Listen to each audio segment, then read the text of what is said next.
Muy buenos días. Hoy seguimos con nuestro tema de la cosmovisión, iniciando este capítulo sobre cosmovisiones y la cosmovisión calvinista. En la clase pasada concluíamos que en últimas hay dos cosmovisiones. Una que se basa solamente en la creación o en el universo como el sustento de todas las cosas. Como decía Carl Sagan, el universo es todo lo que hay, todo lo que existe y todo lo que existirá.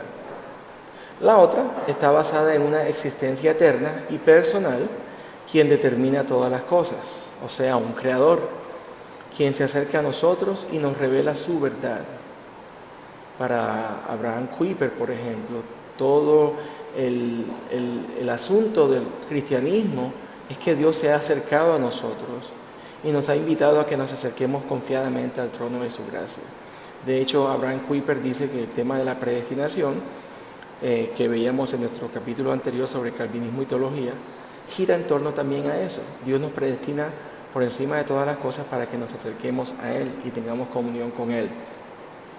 Estas dos cosmovisiones, una que cree que el universo es todo lo que hay y la otra que cree que hay una distinción o una antítesis entre creador y criatura, son cosmológicamente las dos únicas explicaciones del mundo como lo conocemos. Hoy iniciamos el tema de la unicidad y dualidad.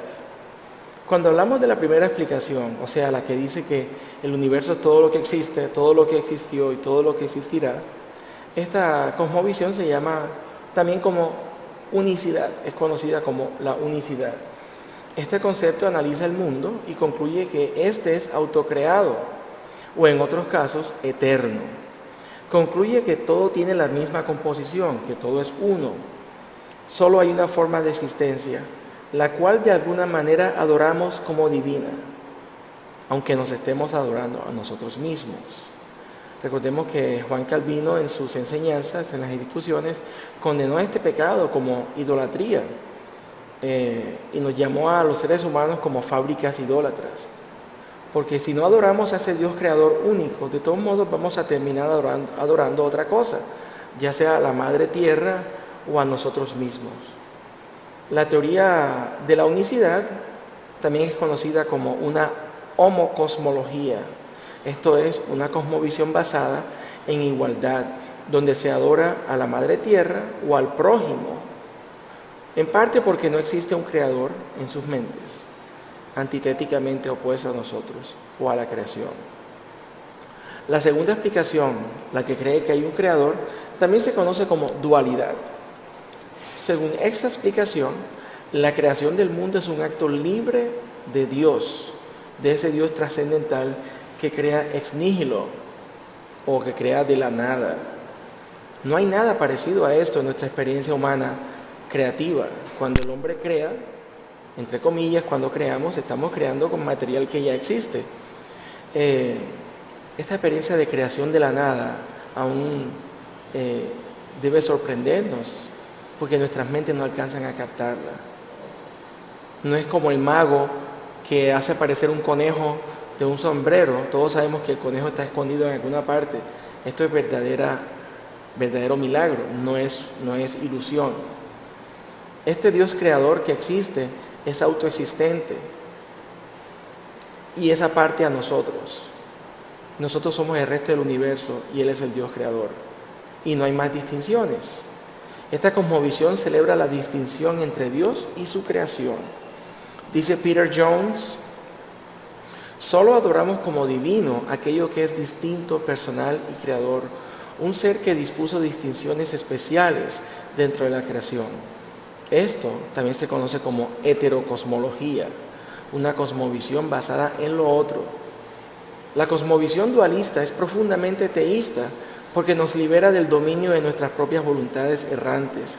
También nos libera de leyes antipersonales y nos coloca en las manos inmediatas de un Dios personal. El universo es gobernado y sustentado por un propósito inteligente.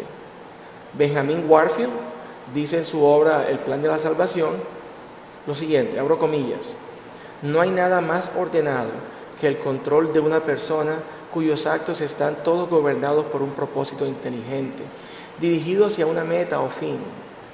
Si creemos en un Dios personal, y mucho más, si siendo teístas, creemos en el inmediato control por un Dios personal del mundo que Él ha hecho, debemos creer en un plan fundamental de todo lo que Dios hace, y por lo tanto, también en un plan de salvación. Cierro comillas. Ante la existencia de estas dos explicaciones del universo, podemos decir que si una es verdadera, la otra es necesariamente falsa. En el universo de la lógica de este caso, no puede haber un punto neutral. Esta es la razón por la que Pablo en Romanos 1:25 llama a una cosmovisión verdad y a la otra mentira. Esto acaba con la idea, por ejemplo, la idea liberal y moderna del relativismo, donde dice que todo es relativo, que nada es absolutamente cierto. Las dos cosmovisiones no pueden ser ciertas. O Dios existe o no existe, así de sencillo. Si intentáramos hacer alguna forma de conciliación entre estas dos corrientes de pensamiento, incurriríamos en lo que los filósofos llaman un sincretismo, o sea, unir dos fuerzas o dos corrientes que son totalmente opuestas o que son imposibles de unir. Si bien es muy cierto que la dialéctica, inventada por Hegel aparentemente, es una ecuación inevitable y obvia en el desarrollo de la vida del ser humano, y que en últimas todo lo que nosotros hacemos puede ser sintetizable o convertido en una síntesis, sin embargo, este principio no anula la antítesis absoluta e irreconciliable que existe entre un creador y la criatura. El método dialéctico consiste en demostrar que conceptos mutuamente opuestos se pueden llegar a armonizar unos con otros. La idea es que los opuestos que el método resuelve son relativos y no absolutos. Ciertamente este método tiene validez cuando se usa correctamente. El método ilustra que nada en la vida es temporal, que nada en la vida temporal es absoluto. Pero como dice Germán Duyuber, el caso es muy distinto con la antítesis que ha sido establecida en el mundo a través de la fe cristiana. Esta antítesis pertenece a la relación entre la criatura y su creador, de modo que toca la raíz religiosa de toda la vida temporal. Esta antítesis entre creador y creación no puede llegar a ser armonizada, ya que estamos hablando de dos principios religiosos o puntos de partida, ya sea el cristiano y el no cristiano, que no pueden ser sintetizados. Sigue diciendo Duyuber, lo absoluto tiene derecho a existir solo en la religión. Acordemente, un punto de partida verdaderamente religioso o bien reclama absolutez o bien se autoelimina. Un punto de partida religioso penetra tras la teoría hacia el fundamento seguro, absoluto, de toda la existencia temporal y por lo tanto relativa. Del mismo modo, la antítesis que asienta es absoluta. En términos prácticos, el ser humano no podrá llegar a relativizar todo lo que sucede en su entorno como relativo. Llegará el momento en que le toque lidiar con su principio más alto o principio religioso, que lo llevará en su interior a concluir que algo está absolutamente bien o mal. Con eso concluye Francis Schaeffer su argumento. Y es interesante ver que en este mundo relativista, donde todo el mundo objeta la existencia de verdades absolutas, siempre que existe una calamidad, ya sea natural o no natural, la gente siempre comienza a condenar algo como bueno o malo. En el mundo relativista de septiembre de 2001, en los ataques terroristas del 11 de septiembre, la gente no vaciló en decir que esos ataques estuvieron mal.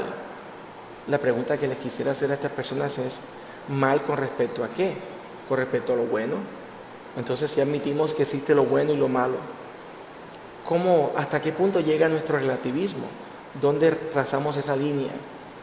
En la próxima entrega hablaremos sobre la teología del Dr. Francis Schaeffer y entenderemos un poco más estos temas de los absolutos y los relativos. Dios les bendiga.